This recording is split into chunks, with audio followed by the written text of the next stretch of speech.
Welcome to Day in the Life. We're at FDR Skate Park in Philadelphia with legendary BMX photographer Rob Dolecki.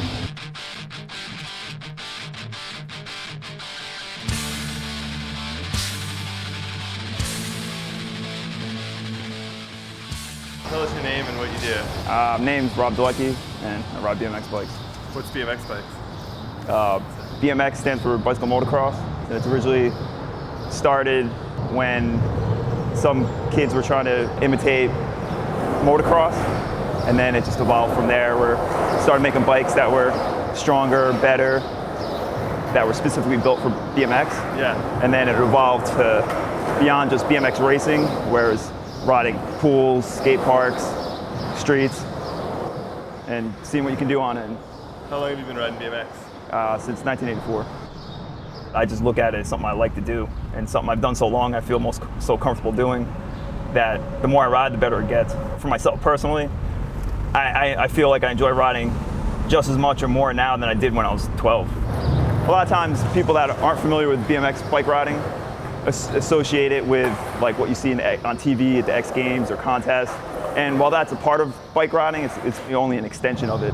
The real part of bike riding, there's a whole subculture around it where it's just about using it as a tool to help experience life and experience new things. Most people who ride, their goal is not to win the X Games.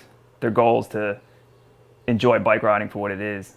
Everybody has their own view on like why they ride.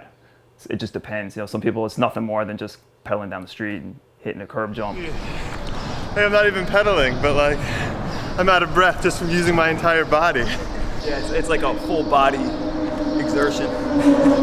The reference of age where it's like, oh, that guy's old, has changed so much, especially like in reference to bike riding. Like I remember when I was 17 and I used to race BMX, I raced a dude that just turned 22 and I thought he was so old. And now I'm almost double his age and I'm still riding. After I stopped eating meat, I was concerned about the whole nutritional thing where it was like, you always hear, oh, you need protein, you need calcium, this and that. So I started kind of reading about nutrition over a period of years, a few years. And the more I read, the more it became apparent that there's absolutely no reason to eat meat, but there's plenty of reasons not to. This is a cover I shot in Puerto Rico, my friend Clint and Ryan. I work for Dig magazine. Dig's been around since '93. I got my first camera in like '96, and I was doing a zine and needed photos for it, so I bought a camera. Started taking pictures. Just kind of learned how to take decent photos over a few years, and then started sending photos to magazines. First photo I got published was in '98 in this German magazine. I still feel like I'm just like, I don't know, just kind of learning. I mean, you always learn. I mean, you never learn everything, but I don't really feel like, oh, I'm a big time BMX photographer or something. I just take photos and people are hyped on them, and they want to pay me for them, so.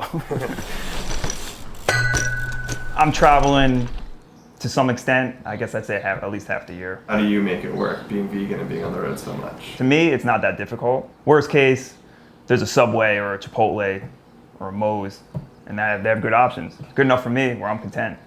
It's not something I'm gonna eat when I'm home, but when I'm on the road, or a grocery store, there's so many. To me, I really don't usually have a problem.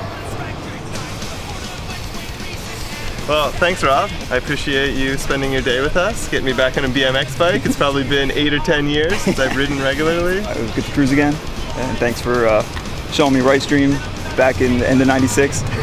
And that was the catalyst for me giving up dairy completely. Once you were like, hey, try this. Yeah, I tried it, like, wow, I'm not drinking cow's milk anymore. And here we are. Yeah. How many years later? 15. Somehow still riding bikes. Cool, man.